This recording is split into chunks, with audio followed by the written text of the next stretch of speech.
Ok, Gelaufen, Rabbi, ça. Ok, bonsoir à tous. Donc on se retrouve pour le shiur numéro 17, Gematria Tov. Si on est arrivé jusque-là, c'est que Bémet, il y a une bonne volonté dans tous les sens. Bon, Hachem, il y a un sérieux maximal dans le Seder. Gilles, ça te dérange d'ouvrir la fenêtre?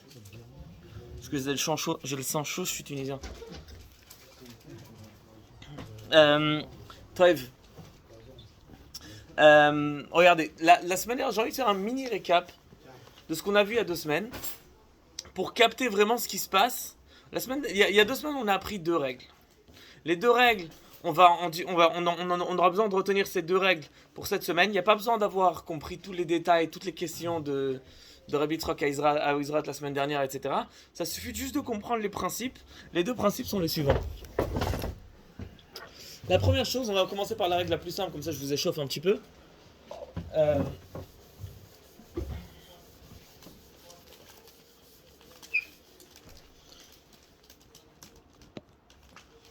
La première règle, c'est que lorsque moi je cuis dans un ustensile qui a déjà absorbé des choses précédemment. Je vous donne un exemple. J'ai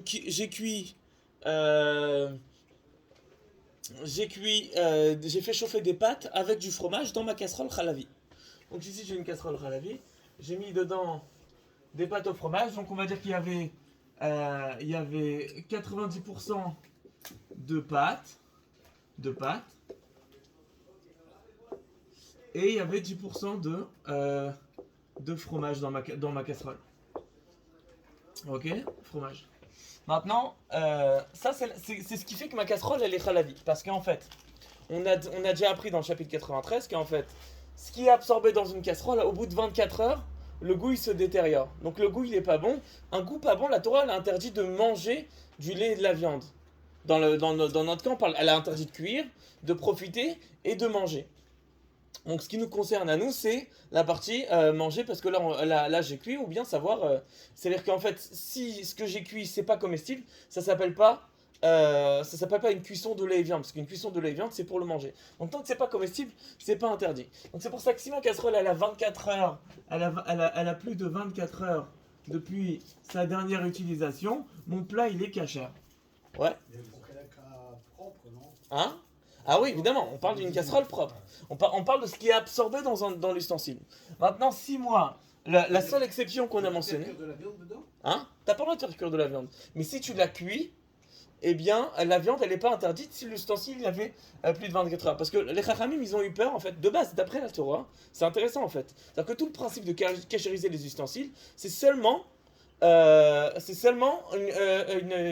un besoin dans les 24 heures. Après les 24 heures, d'après la Torah, t'as pas besoin de cachériser. Mais les sages ont dit, on a peur que les gens y cuisent dans les 24 heures, donc on a dit même après 24 heures, t'as pas le droit, de peur que tu cuises pendant les 24 heures.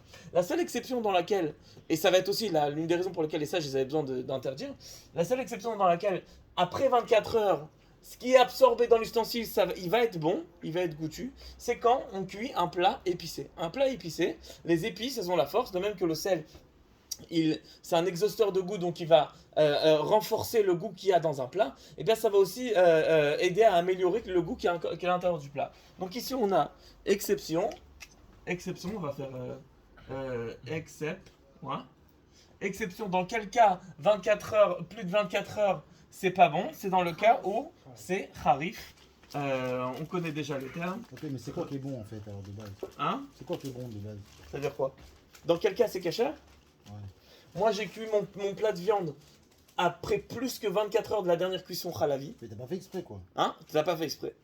J'ai cuit mon plat Si de tu fais viande. exprès, t'as pas le droit. Si tu fais exprès, t'as pas le droit, parce que si tu fais exprès, en fait, ce que t'as fait, c'est que t'as annulé un interdit, les khatrila, a priori. Et quand t'annules un interdit, a priori, les chachamim, ils ont dit, nos sages, ils ont dit, on va te punir, toi, t'auras pas le droit de le manger juste parce que tu l'as fait exprès. J'ai oublié de mentionner que le shiur, il est pour les Nishmat de ma grand-mère, Dina Ginette Batchmois, son yortzai, c'était hier, le 19 Adar. Voilà, alors, donc voilà, donc en fait, t'as tout dit, Gilles, en fait, si c'est dans les 24 heures, tant que le goût il est bon, qu'est-ce que ça veut dire une seconde, j'ai trop de nouveau. Intentionnellement. Ouais, voilà, intentionnellement, excuse-moi. Intentionnellement, bah t'as tout foutu en l'air parce que t'es venu annuler un interdit, les khatrila. Et quand t'annules un interdit a priori, les khatrila, bah les chachamim, les sages, ils disent on te punit, toi tu pourras pas le manger. Et pareil, toutes les personnes pour lesquelles tu as annulé l'interdit, eh bien, ils n'auront pas le droit de le manger. Donc on va devoir trouver d'autres solutions. On a déjà parlé de cette idée-là. Donc ça, c'est maintenant, c'est pas la règle, c'est pas ça la règle que je vais vous enseigner. La règle que je vais vous enseigner, c'est dans le cas où moi, je suis dans l'une des exceptions, ok? Je suis ou bien dans les 24 heures, moi dans mon cas, je suis ou bien dans les 24 heures, donc 24 heures H moins, ouais, ou bien c'est du harif. Dans ce cas-là, donc j'ai oui un problème du fait que j'ai cuit dedans, dans cette casserole, de la viande. J'ai cuit dans une casserole lait de la viande. J'ai un problème. Parce que le goût absorbé, il est encore bon à l'intérieur. Donc qu'est-ce que je peux faire? Comment je vais faire pour m'en sortir et pour dire est-ce que mon plat de viande, il est kasher ou pas? Alors ce qu'on peut faire, c'est calculer combien doit être absorbé à l'intérieur des parois. Nous, on a déjà étudié que c'est très difficile de trouver dans le contenu du plat de la casserole, c'est très difficile de trouver 60 fois le volume de la casserole. Ah, moitié nouveau. On peut lui raccrocher au nez ou pas? Pour le kavod. C'est vous, Rab Daniel. Moitié nouveau. Non, maintenant il m'appelle. Allez, Hein? raccroche. Raccroche? Ok. Du coup, il faut remettre en marche le truc. Pardon, excusez-moi. Bon, allez. Donc ça fait partie du truc de toute façon. On a attendu. Allez, continue. Ah c'est bon, ça continue. Continue. Ok. Du coup en fait, dans les parois, pour que le contenu, on va dire C, il est 60 fois le volume du contenant, du keli, de la casserole, ça est égal, comment on écrit impossible? Je sais pas. Hein? Un rond barré. Hein? Un rond barré. Ah, un rond barré, ouais voilà. Est égal, impossible, c'est quasiment impossible. Par contre, si moi je dis, attends, combien il y a de lait? La seule chose qu'on a cuit dans les 24 heures dans cette casserole, c'était des pâtes avec du fromage. J'ai fait cuire mes pâtes avant. Mes pâtes, elles étaient parvées, donc il n'y a pas de problème. On a enlevé l'eau, on a mélangé du fromage et on a touillé avec la sauce. Il y a 90% de sauce tomate et de pâtes et il y a 10% de fromage. Donc en réalité, la casserole, elle n'a pas absorbé 100% de fromage. La casserole, elle a absorbé du fromage dilué dans 90%.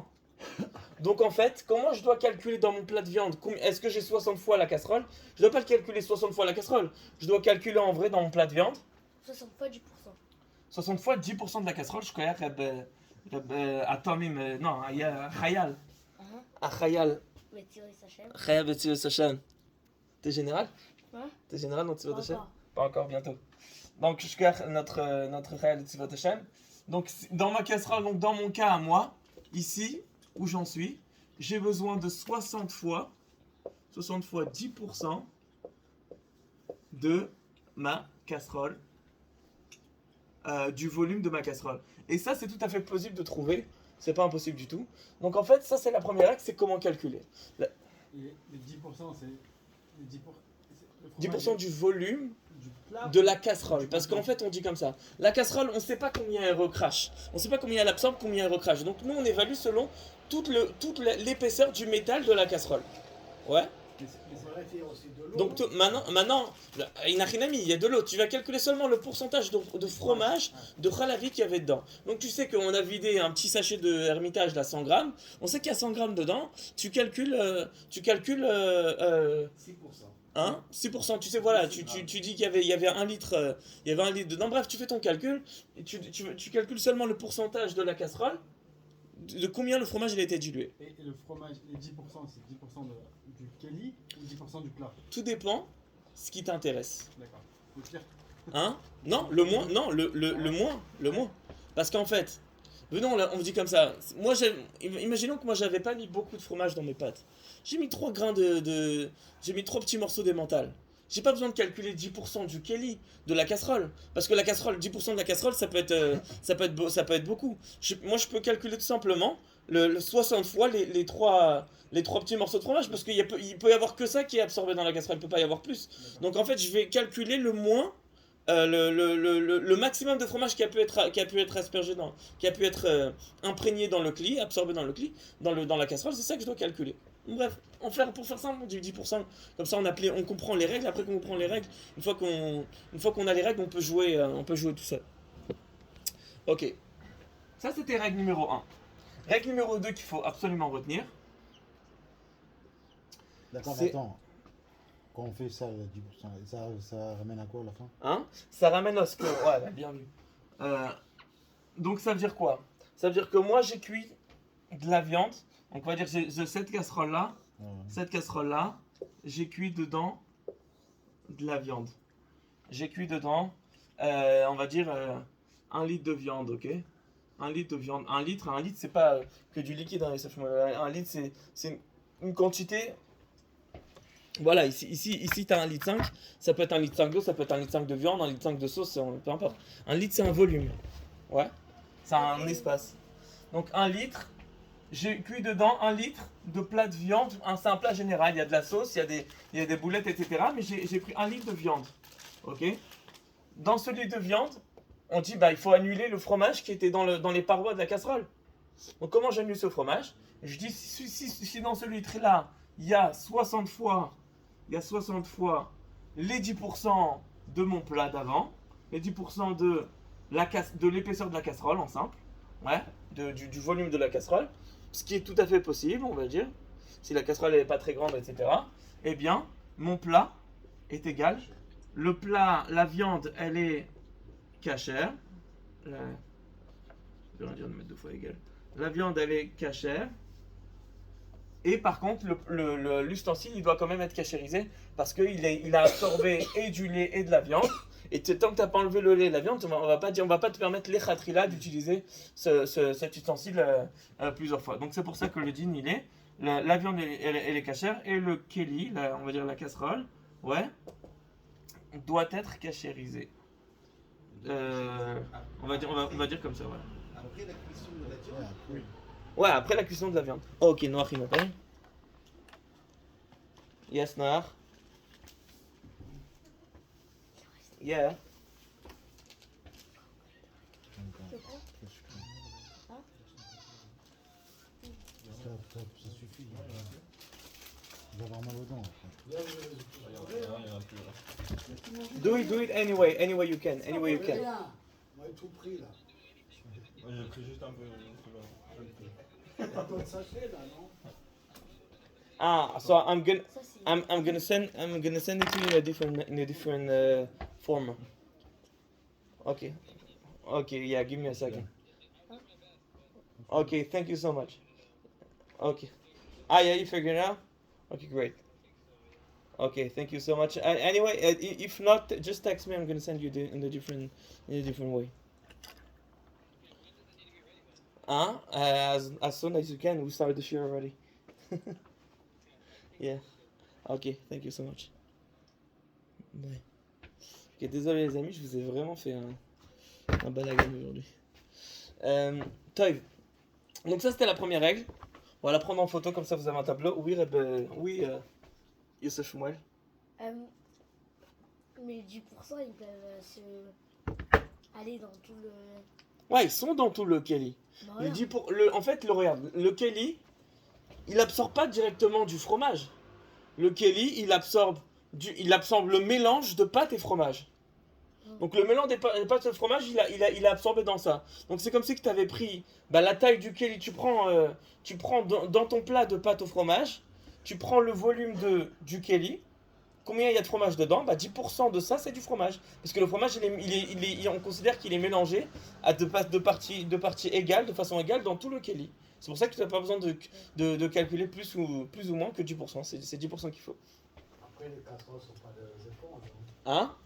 Après les casseroles c'est pas des éponges. Non, alors c'est ça. Mais vu qu'on ne sait pas la règle de la Gemara, c'est encore une fois, je vous ai pourquoi je vous parlais du code de la route au début? Je sais que c'est complètement débile de mentionner le code de la route. Mais c'est parce que de même que dans le code de la route, on a des règles et on touche pas aux règles. Il y a un feu rouge, il est minuit et 3h du matin, il y a personne, tu touches pas aux règles. Sinon, tu te prends un PV de $278 à New York. Ce qui m'est arrivé. Ce qui m'est arrivé la première fois où j'ai conduit tout seul, qui a été majoré à $356. Marché mal. Parce que j'ai traîné, je l'ai payé avec l'argent de mon camp parce qu'il fallait pas que j'en parle à mes parents si j'avais eu un feu rouge Bah, il faut et que j'avais fait un accident juste avant. Bref, à comprendre, je vous raconte mon historique. Mais en fait, j'ai un casier. À comprendre, mais le vort, c'est que les règles, c'est des règles. Et donc, on peut pas toucher aux règles. Des fois, il y a des cas où toi, tu te dis, mais c'est absurde d'aller aussi loin. Mais en fait, on doit appliquer, tu peux pas ne pas appliquer les règles qui ont été établies dans la Torah. D'ailleurs, on parlait de ça avec les Bachouim, parce que dans les Sfek Sfeka, quand tu as un doute sur un doute, tu peux aller. Tu as un doute qu'il y a un interdit, après tu as un deuxième doute que cet interdit, il est dans le deuxième mélange, par exemple. Alors, dans ce cas-là, on pourrait mettre, dans certains cas, on pourra même permettre un interdit de la Torah.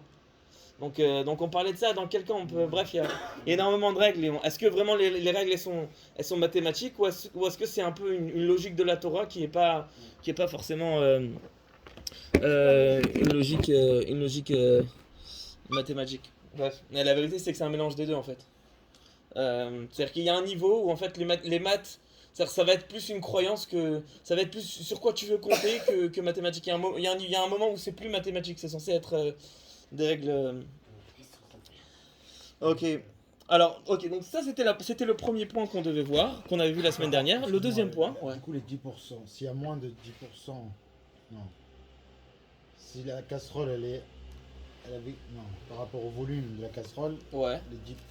Toi, tu dois calculer 10% du volume. Tu considères en fait qu'en fait la casserole, on va dire que tout le métal il absorbe. Et donc toute la casserole, tu as un volume de... On va dire que la casserole, elle fait un volume de 100 millilitres.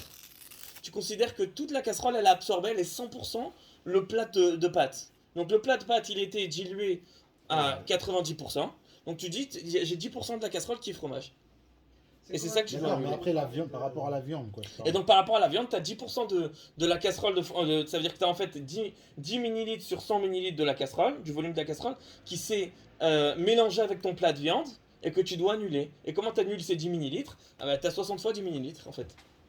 Donc tu as 60 fois 10% de la casserole, ou 60 fois 10 millilitres, c'est la même chose. 60 fois 10% du volume de la viande n'a casserole. aucun rapport, on s'en fout maintenant. Non, c'est la viande qui a besoin d'avoir 60 fois, besoin d'avoir 60 fois le volume du keli, Ah, du ouais, volume ouais. des Il faut 10%. ouais, voilà, il faut qu'il y ait beaucoup de viande, quoi. C'est ça, ouais, donc faut qu'il y ait beaucoup de viande, mais en fait c'est faisable, c'est faisable. 10%, c'est 60 fois 10% Du volume du volume de la casserole. de la casserole. Avec tes pâtes. Ok. Maintenant, tout le monde est avec moi là, ouais? Ouais, ça le fait? Adrien, t'es là? Ouais, je suis là. Ok. Number 2, Rabbi Isai. Number 2, c'est Hanan. C'est quoi le principe de Hanan? Ah, ça, c'était pas Hanan, ça. Hein? Non, ça c'était une technique logique de calcul. Hanan, c'est pour ça qu'en fait j'ai hyper bien fait. C'est hyper bien que le texte il est pas arrivé maintenant, comme ça je me dis, on clarifie bien les choses. T'as vu? Hanan, c'est quoi Hanan? Khatichan à 7 nevela. Ça veut dire quoi? Ça veut dire en fait, on va reprendre le plat des 90% 10%, sauf que dans notre cas, on va avoir Non pas des parfaits, une mais sauce, des- on va changer le cas. On va avoir une sauce béchamel, donc une khalavi, une sauce béchamel qui a, on va dire dans la béchamel c'est très difficile de calculer la farine, combien elle est moins de la farine que le reste. On va dire que c'est que du, on va dire que c'est que du lait. Ok, on va faire simple. On va dire qu'on a une casserole de lait, une sauce béchamel qui est remplie à 90%. De lait. De lait, donc jusque là t'as du lait. quelques Et lardons. là t'as 10%. Quelques lardons. Ah, t'as dit quoi? Que l'ardon, il a dit. Quelques lardons. Hein? Non, mais parce que le lardon ça marche pas pour le coup. On va dire quelques tranches de bœuf qui sont à 10% ici. 10%. cachère. Non, de bœuf cachère, mais le lait dans la viande c'est pas cachère. Donc là on a 90% de lait.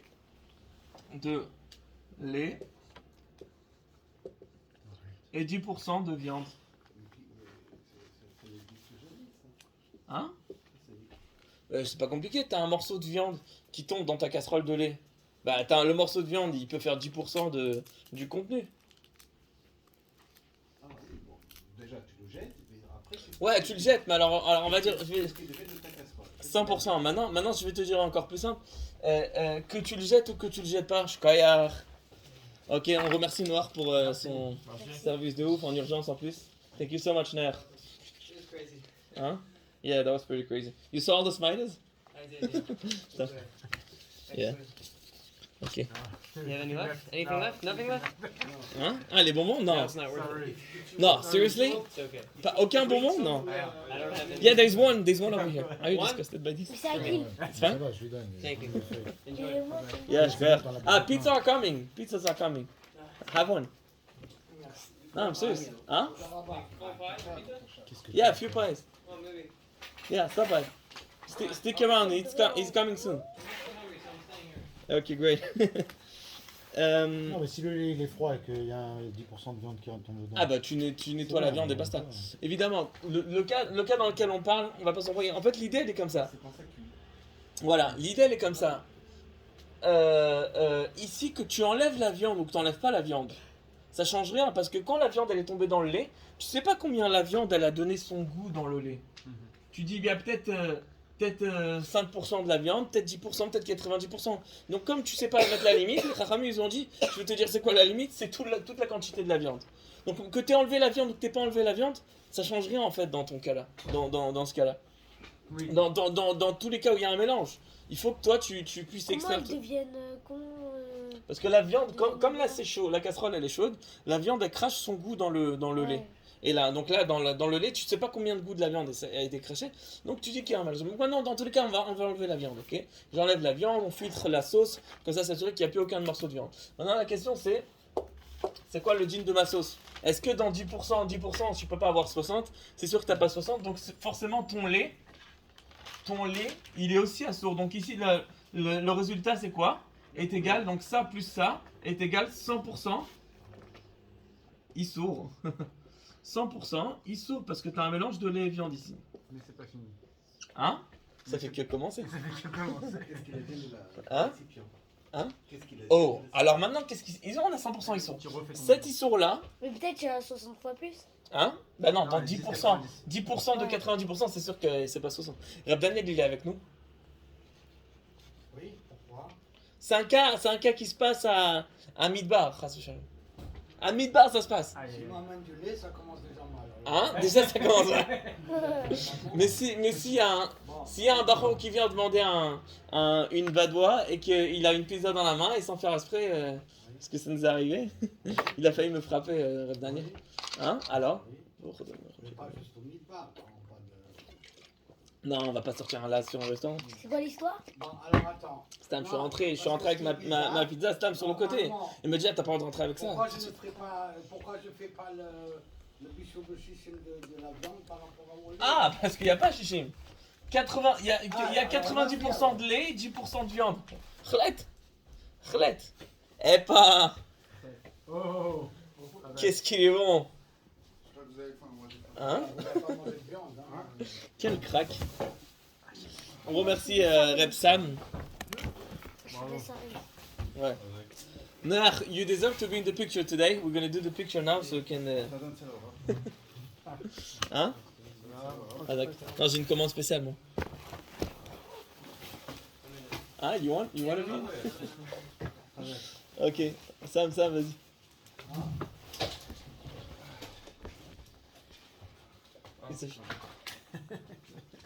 Fais sans les pizzas, genre. Attends, tout le monde regarde. Est-ce qu'on a raté un? Cramé. L'chaim. Have one. Are they all the same? All different? Hein? Just have a little bit. Not sure. C'est quoi là? Ooh, interesting. Yeah, Derrière une peine. that's my choice. Have half at least. I'm not gonna give more than half. I told him. Yeah, if it's this. Eh, pas half. No, take half. I'm gonna get half. Hein? Take Ouais, this. c'est grave Take les this. boules. Non, non, Yes. Pourquoi on n'a pas le droit de manger du Pas hier. Ah, Peut-être- dommage, hein. Peut-être qu'il y a un truc, peut-être. C'est lourd. Les gens qui vont regarder la vidéo, ils vont dire mais qu'est-ce qui nous saoule toutes les 2 secondes, il s'interrompt. C'est quoi ce rap? On n'a jamais vu ça. Toïv, bah si vous voulez faire un montage, on fera des montages. Toïv, c'est un cours Rabat, je vous rappelle. Mais pas trop ordonné. Le montage, c'est qu'on met juste après des hamburgers. Tu vois. Oh, ça serait intéressant. Ça serait vraiment l'ironie du siècle. طيب ما رأيك في العبيسة هرتس خاين بزمان شيخ فيه شاينت. Ok, donc là 90% de lait, 10% de viande. Il y a forcément pas 60 ici. Donc qu'est-ce que j'ai? 100% de Issour. Maintenant, tout est interdit. C'est un mélange de lait et viande. Maintenant, imaginons que dans cette même casserole, qui était de base une casserole de lait, ça c'est la seule chose qui a été cuite dans les 24 heures. Donc dans les 24 heures, on fait un historique. Dans les 24 heures, l'historique de la casserole dans les 24 heures, c'est ça. 24 heures. On a dans les moins de 24 heures, c'est ça.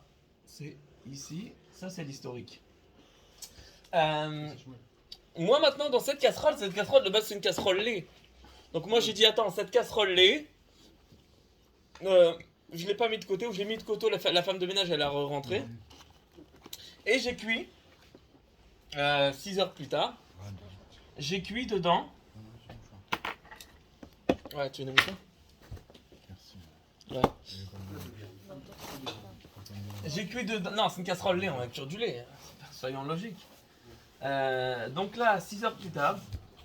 6 heures plus tard. Ok, je cuis dedans. Je cuis un plat de lait rempli à ras-bord. Ok, lait à 100%. Logiquement, d'après la règle qu'on a dit tout à l'heure, qu'on a appliquée tout à l'heure, nous on a dit c'est absorbé, ce qui est absorbé dans les parois. On ne sait pas combien du mélange ici il est absorbé dans les parois. Donc on doit calculer 60 fois toutes les parois du Kelly. Maintenant, nous on a dit tout à l'heure qu'en fait, si tu avais 90% de lait, bah ça c'est du lait. Donc en fait, tu devrais calculer quoi? 10% de viande. Tu devrais calculer 60 fois 10% du volume de l'ustensile, ce qui correspond à la viande qui est absorbée dans le Kelly. Qu'est-ce qu'on dit? Hanan. On a rendu interdit les 100%. Hanan, ça dit quoi? Hanan, ça dit qu'en fait, quand il y a eu un mélange de lait et de viande, c'est pas que la viande, elle est interdite, elle est dans du lait. Non. C'est que le lait aussi devient une partie de l'interdit. La Torah, elle a dit, tu ne cuiras pas le lait et la viande ensemble. C'est-à-dire que le lait, la viande, le mélange du lait et de la viande, les deux, ils font partie de l'interdit. Donc, ils constituent l'interdit. Donc, moi, dans ma casserole, en fait, j'ai pas à annuler juste la viande, j'ai besoin d'annuler aussi le lait qui était absorbé dans la viande. Du coup, Pour le pâte et le... contrairement dans les pâtes et les trucs, parce que là-bas il n'y avait pas d'interdit, c'était juste des pâtes parvées avec du lait. Donc tu calcules en fait juste la quantité. 100% du mélange. Exactement. Tu dois calculer 60 fois le mélange. Et donc vu que combien du mélange peut être absorbé dans la casserole, le volume entier de la casserole. Donc c'est pour ça que la halakha elle est que j'ai besoin pour que mon lait il soit permis. C'est quoi le digne de mon lait? C'est que j'ai besoin de 60 fois 100% du volume De l'intégralité du volume de la casserole.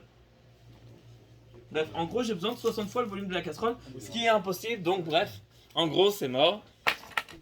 Bon, Khalet. fais pause et tu me manges. Hein? Fais pause. Non mais franchement ouais, ça va. On suit pas là. Merci Robin. Vous pouvez montrer la pizza, ça les met. Hein? Vous pouvez montrer la pizza devant la caméra.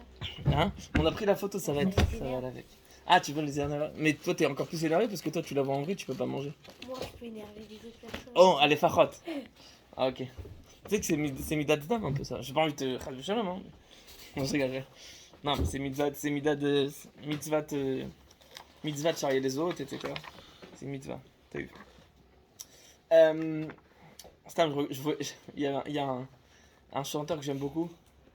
Il s'appelle Meir Harkoun, il est marrant. Tu sais, c'est le mec qui a fait VO Afto, la musique VO Afto. Bref, c'est un polychat comme ça, il a des musiques, mais c'est un vrai artiste, il a un vrai style comme ça. Et genre, il a fait une musique où il dit, ça s'appelle Mamekik, c'est-à-dire Maman regarde. Il dit, Maman regarde, le goy, il a une kippa, Maman regarde, le goy, il a des tzitzit. En fait, c'est quoi? C'est en fait les enfants qui pensent que dès que quelqu'un il a une chemise qui est pas blanche, ils pensent que c'est un gars, en fait, tu vois, ils disent il est pas comme nous, etc. Regarde le gars, il a une kippa, il a des titites, il cherche c'est quoi la hashgacha c'est quoi le tampon cachère du truc, etc. Et genre, il dit on peut pas éduquer nos enfants comme ça, faut avoir l'amour du peuple juif, du prochain, etc. quoi. Et genre, l'un des exemples qui montrait que le gars il est juif, comme il a des titites, etc., c'est quand il saute quelqu'un dans la queue du magasin, quoi. Regarde, normalement, il passe avant son tour, genre. Ça prouve que c'est un religieux, quoi. Taïv, le kham et le vloch, on est en hadar, quand même. Bon, je vous enverrai le clip Je vous enverrai le clip. Vous allez rien comprendre, c'est en yiddish, la chanson, mais bon. Tu demanderas à Rapinson qui te raconte un jour le premier rabbin qui est arrivé en Tunisie où on croyait qu'on ne savait pas qu'il était juif. On pensait que c'était un mormon. Non. Tu comprends et on se demandait pourquoi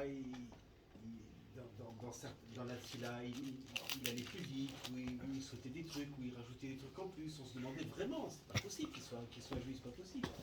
Jusqu'au moment où on a vu que Shabbat soir, il ne mangeait pas le couscous au poisson. Et là, on s'est dit, c'est sûr, il n'est pas juif. Ça a garanti le... Je te dis en 3 minutes que lui, il tenait 2 Merci. minutes à raconter. Et c'est des Ouais. c'est des- Hein? Ah, c'est ça, c'était vraiment la mentalité des gens. La première fois qu'on voyait dans les années 50 un Chabad ou dans les années 60 un Chabad qui arrivait en Tunisie, on se demandait, mais c'est quoi ça? Ouais. D'où il sort? Il est pas Et tu juif. veux rigoler, moi j'étais à l'Ag Baomer à Williamsburg. On faisait c'est un quartier à New York. C'est un quartier avec des chassidim de Pologne, quoi. Avec les péotes et tout, quoi. Et en fait, nous on est chassidim, on vient tous, enfin, on suit tous le Baal Shem Tov, en fait. Mais bon, voilà, Chabad, on est différent. On tient pas qu'il faut avoir les péotes longues comme ça. La Morazaki, il avait des péotes épaisses, mais pas longues. Et genre, les enfants, ils s'étaient choqués parce qu'ils comprenaient pas, parce qu'ils disaient, genre, il est juif, mais il a pas de péote, genre. Genre, il nous demandait à vous avez une pèse. C'était marrant. Taïv. Ok. Les enfants, comment ils... Hein? Je dis, c'est pour les enfants, comment ils boivent tout ce qu'on leur dit. Grave. Non, c'est fou. Et même dans, je te dise, c'était un Chabad, le shliach qui organisait la parade. Et il avait fait un dessin animé. Et dans le dessin animé, il avait rajouté des péotes à tous les enfants. Parce que sinon, les enfants, ils allaient pas l'identifier avec comme un juif, quoi. C'était ouf. Taïv. Je me dis, si on rajoute la règle, la première règle de Seif Aleph, est-ce que je vais vous tuer ou ça va? Pourquoi? Il y a une première règle dans le support, il y a une première règle dans l'idée on pourrait faire des questions avant et faire ça. Vous savez quoi? Venons, on va passer aux questions tout de suite. Allez à la page 2 du support. À la page 2 du support, ça commence les questions un peu louches. On a vu vite fait ces questions la semaine dernière, mais je pense que là, il y a 2 semaines, mais je pense que on n'était pas assez dedans. Les règles elles étaient trop nouvelles, on avait du mal à intégrer. Venons, on voit juste. Voilà les questions. Question numéro 1. Si j'ai trempé une louche halavi en métal dans un plat à bassari. Ok. Donc si la louche n'est pas du jour, si la louche elle n'est pas d'aujourd'hui, est-ce que la louche elle interdit mon plat ou pas? Si c'était pas intentionnel, non. Hein? Si c'était pas intentionnel, non. Exactement.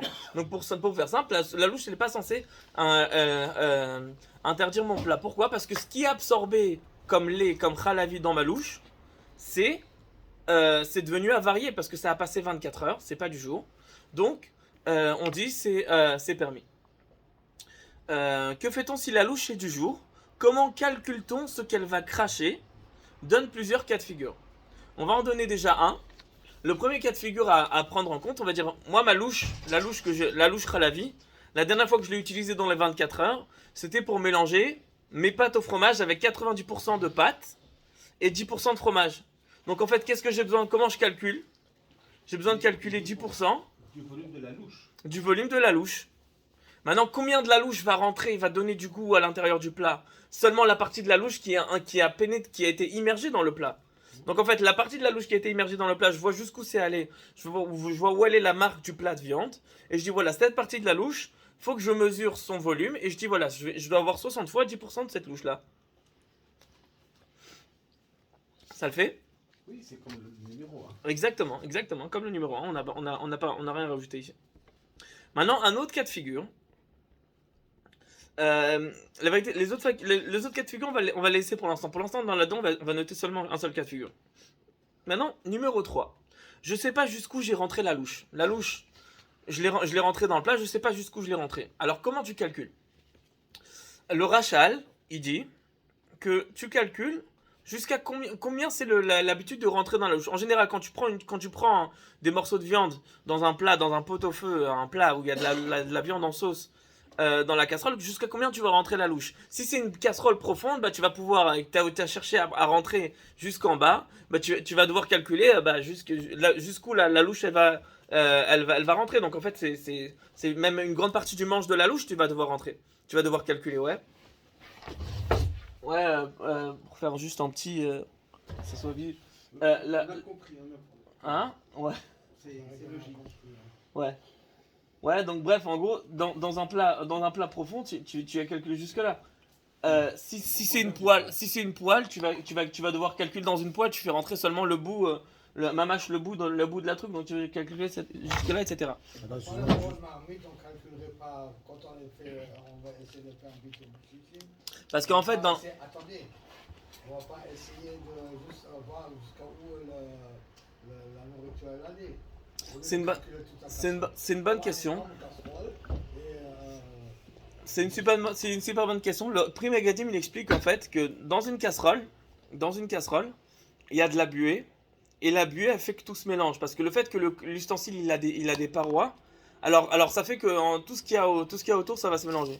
D'après ça, il y en a qui disent qu'en fait tout ce qui a été rentré dans l'air de la casserole devrait en fait être calculé, mais bon, il y a beaucoup qui je voulais pas compliquer trop les choses.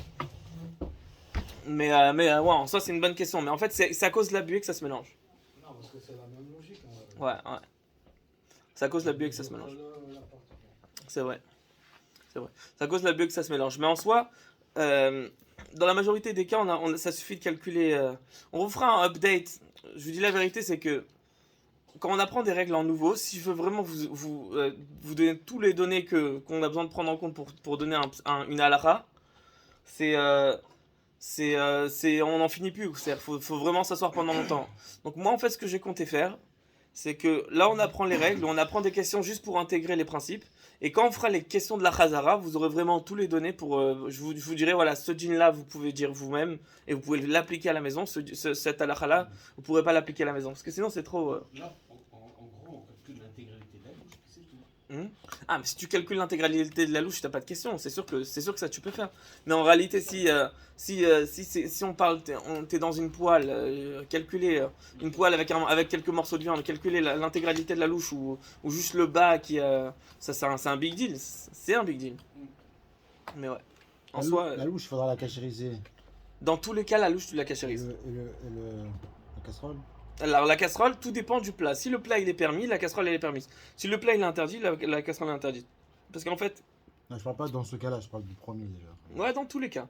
Dans tous les cas, quand le plat il est interdit, la casserole elle est interdite. Quand le plat il est permis, la casserole elle est permise. Parce que le plat il a un contact avec la louche seulement à travers la casserole elle a un contact avec la louche seulement à travers le plat. Donc si le plat il a déjà annulé l'interdit, bah t'es tranquille. Tu sais que tu nous as pas parlé, enfin, pour moi, tu nous as jamais parlé de la cachérisation. Ouais. Et c'est une étape à faire en plus, mais ça va être un complément au programme, ouais. La vérité, c'est que nous, on suit en fait. On a aucune. Ouais. Ouais, la vérité, c'est en général, quand on cachérise, on sait qu'on doit poser des questions, quoi. Là, on apprend déjà quand est-ce qu'on pose des questions, et à part ça, on apprend en ordre. T'as remarqué, on fait les chapitres, là, on est au 94. La cachérisation, elle est dans Siman Koufraf Aleph ou Koufraf Bet. C'est-à-dire dans 121 ou 122. Donc elle est loin, mais on va faire un récap. Je pense qu'en fait, la vérité, je pense qu'à la fin de l'année, on va réussir à finir Bassavichala avec toutes les révisions, etc., etc. On va finir ça vers la fin de l'année, vers juillet. Hein? Ouais, on va donner les règles de base, comment cachériser tous les ustensiles connus d'après Chabad et Sfarad. Insolent, c'est un... Les autres achats. J'écris à l'envers. Ok. Donc je sais pas jusqu'où j'ai rentré la louche, on va d'après l'habitude. Selon les circonstances, combien t'es censé avoir rentré la louche. Ok, mais si tu voulais que les carottes qui sont au-dessus, par exemple. Alors si tu sais que tu voulais que les carottes, bah, tu vas dire, a priori j'ai trempé seulement que la partie ronde de la louche, j'ai pas rentré le manche en fait. Et donc tu n'auras pas besoin de calculer le reste. Sam, t'as réussi à nous rattraper ou pas? Bien sûr. Ouais. On est dans le game. Ne pose pas de questions. Hein? Pas d'interrogation. Ok. Numéro 4, dans un barbecue, alors c'est là où on va avoir une grande question. On va avoir besoin d'apprendre la première règle en fait. Dans un barbecue, le manche de la louche est devenu brûlant. Qu'est-ce que ça veut dire? Bon, dans un barbecue, on va oublier la louche. On va prendre l'exemple d'une pince, ouais, c'est plus commun. Donc j'ai une pince avec laquelle j'attrape la viande. Comment je pose cette pince? En réalité, il y a le métal. Quand tu chauffes un bout du métal, il y a tout le reste du métal, il peut chauffer très facilement. C'est pour ça qu'on a des manches en plastique. Donc en fait, est-ce qu'on va dire que dans ce morceau de viande, tu dois avoir 60 fois, non pas la partie qui a touché la viande, mais peut-être tout le reste du manche. Alors sur ça, on va revenir au début du support. Et on va voir en fait que c'est une règle qui a été discutée longuement dans les étapes. On va juste mentionner Rabbeinu Peretz qui est la première source. Ok. J'ai remarqué le truc de la louche, genre, Le métal, tu fais chauffer du métal. Tu fais chauffer le bout d'une louche en métal. Si ça chauffe bien, même l'autre extrémité, elle peut devenir chaude. Donc là, dans ce cas-là, tu vas dire, si elle est devenue chaude ou si elle n'est pas devenue chaude, est-ce que tu vas dire que tout ce qui était absorbé dans la louche, il va ressortir dans ton plat? Ou bien non? Donc il faut calculer tout le... Donc dans ce cas-là, il faut calculer tout la... Est-ce qu'il faudrait calculer toute la louche ou pas? Ouais. Est-ce que tu pourrais plus... Alors venez, on regarde, on reprend le début du support. Support en français. Hein? Oh ouais, il y en a assez. Il y en a largement assez. C'est le 10, c'est sur 17. Mm. Ah, Mm. T'en as combien en dessous de ta feuille, Gilles? J'en ai pas, moi. Vas-y, je Mm. Ok. Donc le nom du siman, le nom du chapitre, encore une fois, c'est une louche halavi dans un plat bassari, une louche lait dans un plat lait, dans un plat viande. Donc à moitié chaud, complètement chaud. Ça c'est la règle de... c'est la règle qu'on va apprendre ici dans le métal. Rabbeinu Peretz, c'est l'un des derniers Baalei HaTosfot. Donc les Tosfot, c'est un groupe, c'est une époque en fait de grands commentaires de la Gemara. Ça a commencé à partir des petits-enfants de Rashi, ou bien à partir des gendres de Rashi et ses petits-enfants, ils ont été les Baalei HaTosfot, et ils ont fait des yeshivot énormes, alors qu'en France c'était pas facile d'étudier, c'était dans le Moyen-Âge, c'était ça a commencé à partir du XIIIe siècle, et ça a continué jusqu'au XIVe siècle. Rabbeinu Peretz c'était l'un des derniers, ça s'appelle l'époque des Baalei HaTosfot. Rabbeinu Tam par exemple, qui est très connu, lui il avait une yeshiva où alors qu'il y a eu une période où l'ignorance la connaissance elle était à son plus bas, il y avait beaucoup d'ignorance. Rabbeinu Tam il a formé, il avait une yeshiva, j'ai oublié c'était où où en France, une yeshiva, je crois que c'était à Reims. Il y avait un endroit en France, un département en France où Rabbeinu Tam il était connu pour être là-bas. Et là-bas il a fait une yeshiva où il a formé énormément de rabbanim, etc. Donc Rabbeinu Peretz c'est l'un des derniers Baalei HaTosfot. Lui il dit comme ça, lui il tient que lorsqu'on chauffe le bout d'un morceau de métal, il est considéré comme étant chaud de bout à bout, même si on le ressent pas au toucher. Qu'est-ce que ça veut dire? C'est-à-dire qu'il dit en fait, toi t'as mis ta louche en métal dans le plat, le bout qui est dans le plat, vu que le plat il est brûlant, bah, il chauffe très vite. Toi maintenant le manche tu le tiens dans ta main. Tu le tiens, tu ressens qu'il est pas chaud. S'il était chaud, tu te sentirais. Et bien malgré tout, il dit vu qu'une partie est chaude, et bien même le reste, on considère qu'il est chaud parce que le métal, on sait qu'il peut chauffer de bout à bout. Si c'était du bois, il n'aurait pas dit ça tant qu'il n'aurait pas senti. Mais quand c'est du métal, il dit, vu que c'est connu que ça peut arriver, donc lui va appliquer cette règle-là. Elle est très difficile à digérer cette règle parce qu'elle ne sonne pas logique, mais c'est ça qui tient. C'est lui qui l'a inventé, c'est vrai? Ouais, enfin, c'est lui qui veut dire que, étant donné que le bout du métal il est chaud, alors tout le reste il est considéré comme chaud et donc khlet. On considère l'intégralité de la louche. Exactement. Donc c'est pour ça qu'il va dire, tu vas toujours devoir calculer l'intégralité de la louche et donc tu vas avoir besoin de 60 fois. On va dire que le volume de la louche c'est 60 millilitres, bah 60 fois 60 millilitres, ça fait pas mal. C'est un peu comme la précédente finalement. Hein? Ça ressemble à la précédente parce que la C'est précédente. quoi la précédente? On n'a pas dit. On a dit c'est le volume qui est immergé de la louche. Ouais, alors lui il dit même la partie qui n'est pas immergée, même le manche, Ouais. tu vas devoir le calculer. Mais si on n'écoutait pas cette règle-là de Rabbi Peretz, on pourrait dire bah, c'est pas le volume immergé, c'est juste le volume de la louche qui a été en contact avant avec du lait. Alors oui, alors Qui est immergé. certes, alors l'idée elle est que en général, comme étant donné que la louche elle était khalavi, elle était dans le lait, alors toi tu fais pas attention comment tu vas utiliser la louche. Donc on va dire un jour elle a reçu une goutte de lait chaud à droite, un jour elle a reçu une goutte de lait à chaud, et un jour elle a été mélangée dans une bassine dans laquelle on a fait verser de l'eau brûlante pour la laver avec tous les résidus de fromage qui l'ont rendu 100% khalavi. Donc en fait on considère qu'un ustensile khalavi, il est khalavi à 100%. Donc il tient que lorsqu'on chauffe le bout d'un métal, il est considéré comme étant chaud de bout à bout, même si on ne le ressent pas au toucher, et il peut faire passer les bliotes. Donc c'est quoi les bliotes? Les bliotes c'est le terme en hébreu pour dire ce qu'il a absorbé précédemment. Blia ça veut dire absorber. L'ivloa c'est avaler. Ouais, blia c'est absorber. Donc les bliotes, les absorptions en fait qu'il y a dans cet ustensile, rien qu'au contact l'une de ses extrémités étant brûlante. Donc en fait t'as trempé un peu le truc, ça y est khlet. Il en ressort donc que lorsque je trempe une cuillère de lait dans un plat de viande brûlant, tout ce qui est absorbé dans la cuillère se mélange alors dans le plat à travers le bout immergé. Donc en fait, toi tu dis la cuillère elle est khalavi, elle a absorbé du lait dans tous les cas, donc tu as besoin de calculer 60.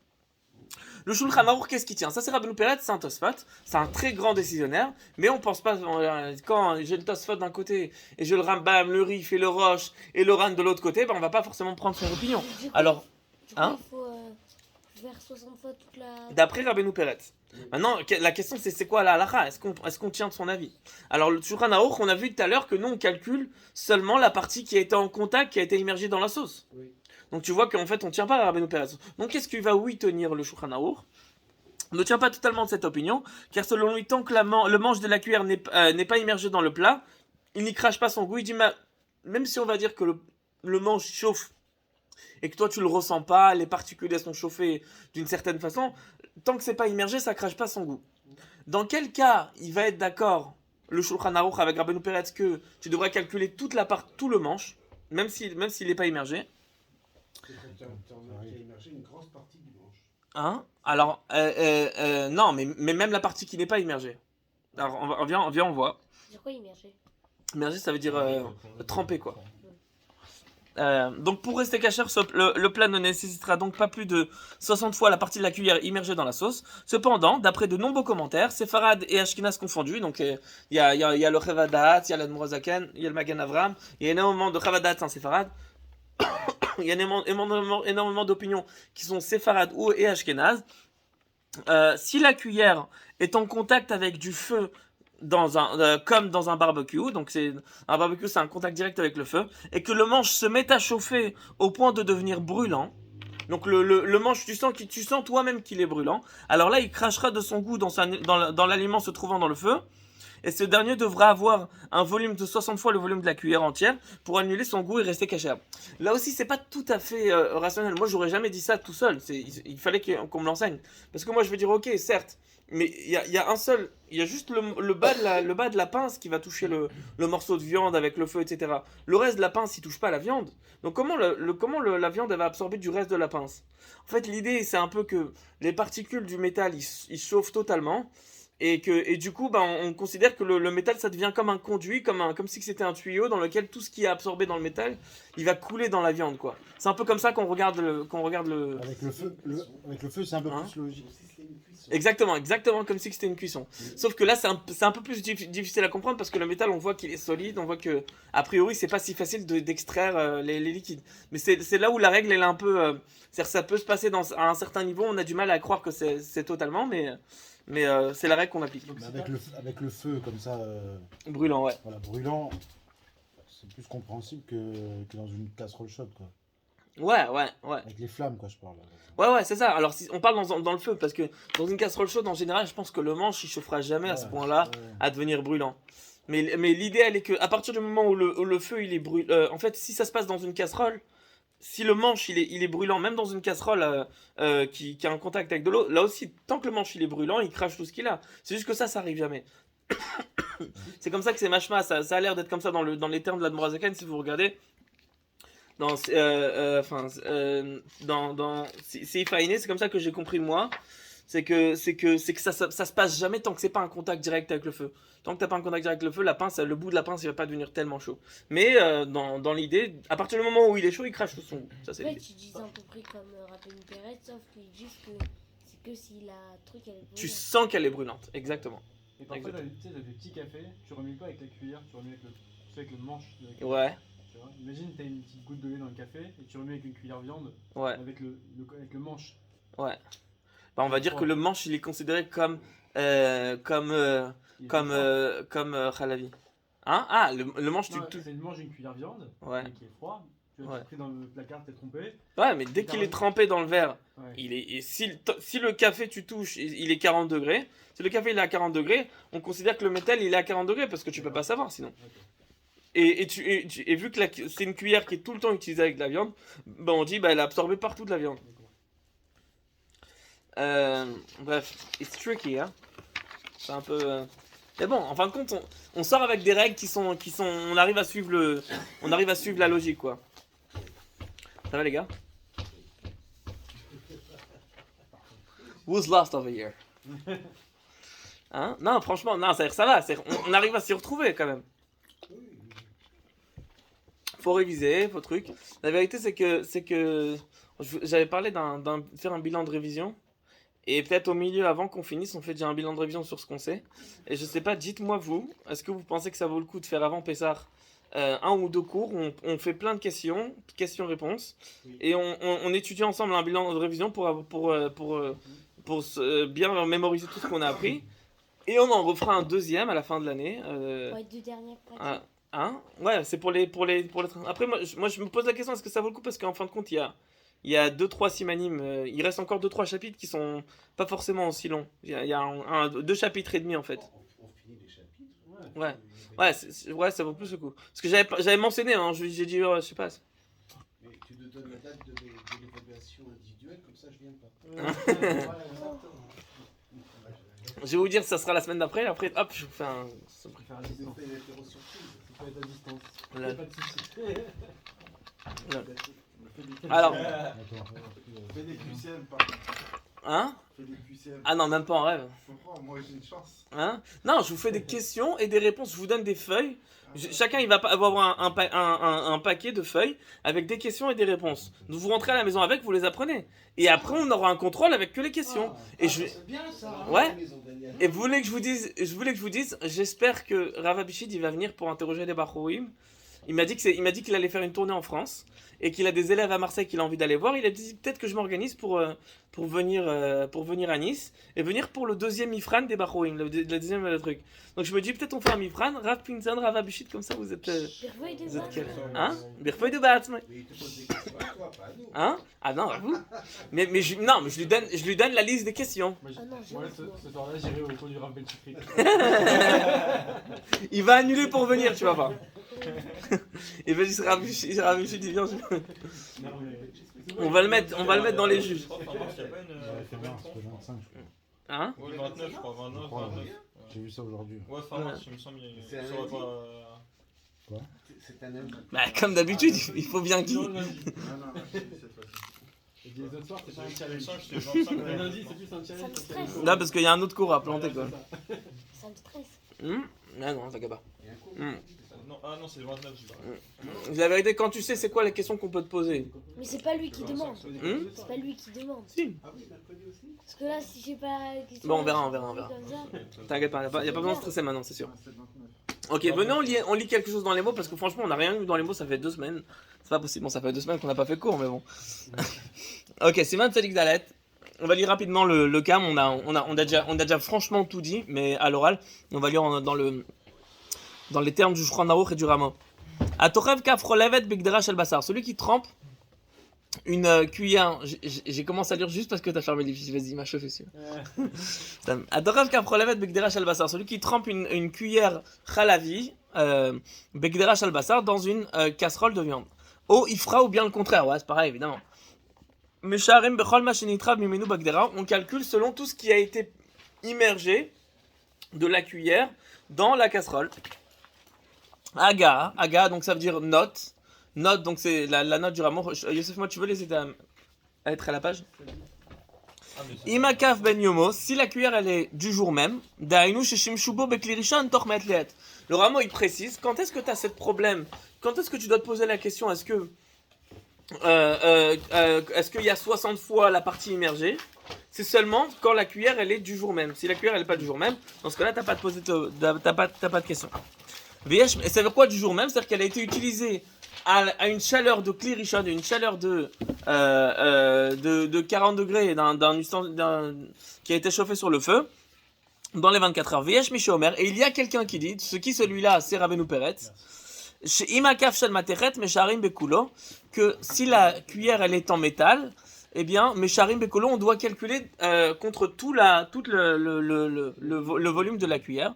Mishum Decham Miktsato Chamkulo. Donc la règle c'est quoi? C'est Cham Miktsato, et chaud un petit peu, et chaud entièrement. Aga, le rameau il dit, Vesvara Rishona Ikar, maintenant, juste une règle. Le Shulchan Aruch ici, qu'est-ce qu'il a dit? Il nous a donné une halakha, et après il a dit, et il y a quelqu'un qui dit autrement. Quand le Shulchan Aruch il fait ça, en fait, il tient comme la première chose qu'il a dit. Il tient comme la halakha qu'il a citée avant, c'est pour ça qu'on calcule seulement ce qu'il y a à l'intérieur. Et le rameau, il confirme, il dit Vesvara Rishona Ikar, la première idée qui a été mentionnée, elle est essentielle. C'est elle l'essentielle, donc comme on a dit, pas comme Rabbeinu Peretz. Vechen Noagin, et c'est comme ça que nous on se comporte. Vayen Lekaman Seman Selikret, etc. Maintenant, ce que je vous ai dit tout à l'heure, c'était au nom de plein de commentaires, c'était au nom du prix Megadim, de Chavadat, du Ad Morazakan, du Ad Magen Avram et encore d'autres. Ok. Hein? Non. Ça c'était de manière générale. Après, il n'est pas rentré dans les détails. Est-ce que le manche il est devenu brûlant ou pas? Cette idée-là que quand le manche est devenu brûlant, là tu dois calculer dans tous les cas contre toute la louche. Ça c'est une idée qui est expliquée dans le prix Megadim, etc. Dans la chose que je vous ai donnée. Ok, Seif Bet. On va faire une petite intro. On a 57 minutes, mais venons, on finit. On essaye de s'arrêter vers 55 pile. Comme ça, on aura peut-être fini. Ouais, je pense qu'on pourra tout finir. Ok, petite intro. Énigme. Un morceau de porc tombe dans un plat qui a 60 fois son volume, 65 fois son volume. Donc le morceau doit être retiré avec un ustensile jetable de préférence ou après refroidissement du plat, car autrement l'ustensile utilisé devrait être cachérisé. Ouais, logique. Imaginons que je suis pas bête. Hein. J'ai fait une erreur, mais on va pas chercher à en rajouter.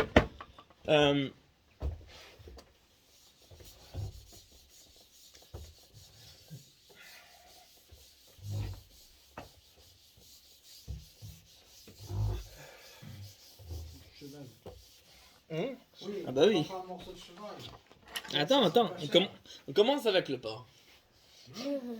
Ok. T'as tout ça chez toi quand même. Hein? T'as tout ça chez toi. Non, mais tu veux que je te dise, je vous ai déjà raconté cette histoire. Ma soeur elle m'a dit, enfin, quand elle était, elle nous a raconté qu'elle avait une copine que ils avaient la femme de ménage qui lui laissait les clés. Ils ont mis la caméra. Hein? Et quand ils ont mis la caméra, ils ont vu qu'elle emmenait sa viande. Sa viande pas qu'elle cherchait à la maison et cuisinait là-bas. J'ai un mashgar que je connaissais, qui a arrêté de faire mashgar tellement il en a marre des problèmes. Il nous a raconté qu'il travaillait dans un resto avec un resto cachère de gastronomie et le cuistot, donc qui respectait toutes les règles de la cacheroute, mais il a par providence divine, il a fouillé dans les poches du tablier du cuisinier. Parce qu'il a mis son tablier ou je sais pas quoi, il voit dans les poches, il y a quoi? Il y a une huile de... c'était une sauce de poisson comme ça, de poisson pas cachère, je sais plus c'est quoi. Qu'est-ce que tu mets dans un plat? Un plat gastronomique, qu'est-ce que tu pourrais rajouter? N'importe quoi. Hein? Il a mis un bouillon, une sauce. Bref, une sauce de... D'huître. Ouais, Non, une sauce fruits de d'huître, un truc comme ça. Hein? De fruits de mer un truc. Ouais, voilà, une sauce d'huître, il avait une sauce d'huître dans son tablier. Et alors on dit, mais que tu sais très bien que c'est pas caché. Il dit, non, mais je mets pas pour les autres, je mets que quand je me cuisine pour moi. Et les gars, ils pensaient qu'ils faisaient pas un problème. Mais ça, c'est quand tout le monde est de bonne foi. Et c'est ça qui se passe. Et c'est le truc qu'on a attrapé quand tout le monde est de bonne foi. Mais vous imaginez ce qu'on a attrapé. Rabdani, il peut vous dire du Lachon Hores. Oh là là. À campagne. Donc j'ai donc j'ai un plat ici. Bon, il y a un morceau de porc. Ok. J'ai un morceau de porc qui tombe dedans. Un morceau de porc qui fait. Qu'est-ce qu'il faisait le morceau de porc là? Hein? Pour le goût. Et de quel droit il rentre dans le restaurant? Le cuistot il avait dans la poche. Ah bon. Ok. Donc on va faire comme ça. Ok. J'ai un morceau de porc. Il y a 60 fois le plat. Le plat il est. Là, il dit 65 fois. Donc, Ouais, non, c'est pour donner un exemple comme ça. Le plat, il fait 65 fois le morceau de porc. Donc, le digne, il est égal, tout est cachère. Et qu'est-ce qu'on fait avec le morceau de porc? On retire On le check. morceau de porc, on enlève tous les Ouais. morceaux, tous les morceaux visibles. Exactement. Et si on sait pas c'est quel morceau de Alors, si on n'arrive pas à reconnaître le morceau de porc, alors là, ça dépend. Hein. Est-ce que le morceau de porc, on pourrait honorer un invité avec ou pas? Si le morceau de porc, il est assez gros pour que, dans les coutumes de l'endroit, dans les coutumes de l'endroit, selon le contexte, on peut honorer un invité avec ce morceau de porc, il sera jamais annulé. Et à moins qu'il y ait des morceaux qui soient coupés, les morceaux qui seront coupés, ils seront épargnés. Mais bref, en gros, tout le plat, c'est serlet, quoi. En gros, c'est serlet. Parce qu'un morceau qui est important, il est jamais annulé. C'est des règles, la vérité, c'est qu'il y a des milliards de règles, c'est dur. là, on parle de 65 fois. Hein? Ouais, t'as 65 fois plus, mais si tu as perdu le morceau de porc ou t'arrives pas à le trouver, il sera jamais battle. Parce que quelque chose qui est rachouf, s'il est important, et tu peux honorer un invité avec, il est assez grand pour que tu honores un invité avec, et tu peux pas le retrouver, bah il est pas battle, il faut que tu trouves un moyen de le sortir. Mais bref, bon, il y a des trucs, c'est complètement... On va prendre l'exemple d'un morceau de porc qui n'est pas gros, il n'est pas assez gros pour honorer un invité. Dans ce cas-là, le morceau de porc, s'il est introuvable, il est cachère. Il devient cachère par annulation. Parce que chaque morceau, tu vas dire, est-ce que c'est celui-là de morceau de porc? On dit, bah non, on a 65 fois plus. Donc tu vas dire, non, c'est sûr que c'est pas celui-là. Chaque morceau de viande que tu vas avoir, sur lequel tu vas avoir le doute, est-ce que c'est le morceau de porc? Tu vas dire, non, il est annulé d'après la majorité, parce que tu vas dire, non, c'est pas celui-là qui est interdit, celui-là c'est un des permis, donc tu vas dire, c'est bon. Si tu veux rendre un cochon cachère, tu le mets dans 65. Hein? Mais dans ce cas, ça marche pas, ça saute. Mais la Torah, elle dit, C'est pas intentionnellement. Oui, je sais très bien. Ouais. Il y a Un un cochon employé qui qui se tombe met dans dedans, qui un cuisine. plat de 65 bœufs, ça Ouais. marche. Ouais. Pourquoi? Tu peux manger ton cochon. Stam, Non. Non, il vient des Non, par une adversion. Stam. On retire. Stam, encore, c'est juste pour préciser. Non, mais si On t'arrives parle pas à d'un retirer- morceau, Tu n'arrives pas à le retirer. on parle d'une circonstance dans laquelle, le morceau de porc, d'une certaine façon, la viande, elle a été écrasée, et épicée, elle a été hachée et elle a été épicée au point où on reconnaît pas le goût de porc. Parce que si tu connais, tu pourras reconnaître le goût de porc. Le goût de porc, il est pas annulé, il est reconnaissable. Donc c'est-à-dire qu'on parlerait dans un cas où le morceau il est pas reconnaissable du tout. Ou bien je vous donne un exemple, un morceau de steak qui n'a pas eu la shrita. C'est le plus facile dans les circonstances, c'est le plus facile. Ça a été annulé par 60. Ben, chaque morceau, si le morceau il n'est pas tellement important au point, on va dire, il s'annule pas parce qu'il est trop important, on va dire qu'il est annulé. Ce morceau-là, il va être caché. Tu auras le droit de le manger à Colton. Parce que c'est ça la force de l'annulation en fait. La force de l'annulation, c'est que tu dis, vu qu'il est immergé dans la majorité, dans sa majorité, la majorité elle gagne. Non, mais si tu le vois, le morceau, tu peux pas le manger. Si tu sais que c'est la viande, ou si tu sais que c'est le pas cachère, ou tu sais pas que c'est le pas cachère. Si tu sais que c'est le pas cachère, tu n'as pas le droit de le manger. Ah, c'est sûr que t'as pas le droit de le manger. C'est seulement s'il est pas reconnaissable, parce que dans ce cas-là, il est pas battle. Si tu sais c'est lequel, il est pas battle, il est pas annulé. Il y a son goût qui s'est perdu, il est annulé, mais lui-même il est pas annulé parce qu'il est en face de tes yeux. Ouais. D'ailleurs, ça fait partie des prisons que je t'ai mis dans la truc. Merci. Non, parce que l'idée, moi j'ai envie que ces schémas ils soient les maasés, ils soient concrets. Donc c'est pour ça que j'ai précisé. Je sais. C'est pour ça que j'ai précisé beaucoup plus que dans les cours. Ça va être comme dans les questions-réponses à la fin, ça va être vraiment le masque. Ça fait bizarre de se dire que s'il y a un morceau de porc qui tombe dans ta finale, même si c'est 1/65e, ta finale elle reste cachère. Ouais. C'est Tu veux pas que je te ça. dise, je m'y suis fait personnellement. Ah non, Non, mais à force d'étudier les règles, tu t'y fais parce que tu dis ok, bon, c'est comme ça que ça marche quoi. Et c'est ouf, C'est c'est que fou. ton morceau il devient cachère, c'est ça qui est Ouais, bizarre. ouais, ouais. Il suffit de tremper dans. Parce qu'il est battle à la majorité. Par contre, si tu le reconnais pendant une seconde, et tu le reconnaissais pas, tu le reconnais, et après tu le reconnais, il redevient pas cachère. Parce qu'il est plus battle, il sort de son truc. Ouais. Bref. Tu peux goûter du porc une fois dans ta vie? Non. À Kampanim, donc j'ai mon morceau de porc, il est 56. Ah, dans 4 minutes, on a fini à Boysan. Mon morceau de porc, j'ai 65 fois tout est cachère. Ensuite, parce que c'était la Khaïda dans le resto, j'ai un morceau de cheval qui rentre de la même taille, exactement la même taille que le morceau de porc qui tombe. C'est plus un Cheval, c'est cachère ou... Hein? C'est pas cachère. C'est une girafe ou C'est la vérité si je m'en trompe. Hein? Non, mais une girafe encore, ça serait moins grave. Bref, non mais ça c'est quand même pas cachère. Bref, à Kampanim, j'ai un morceau de cheval qui rentre ici. Maintenant, le morceau de porc il est déjà annulé. Il a donné son goût, on l'a enlevé. Il est déjà annulé. Le morceau de cheval, qu'est-ce qu'on dit? Il est annulé aussi. J'ai 65 fois. C'est exactement la même taille. On va dire, il est un petit peu plus. Il est un peu plus gros, là, on a 64 fois. Ok? 64 fois le morceau de cheval. 64 fois dans le plat. Non, excusez-moi. Le plat avec le morceau de porc. Avec le goût de porc comme ça qui est resté dans le plat, hein, qui est annulé dans 60. Il a 64 fois le morceau de cheval. Mais c'est dans le même plat, le cheval. Le même plat. Ben, c'est le même plat. Le même plat, tout est cachère.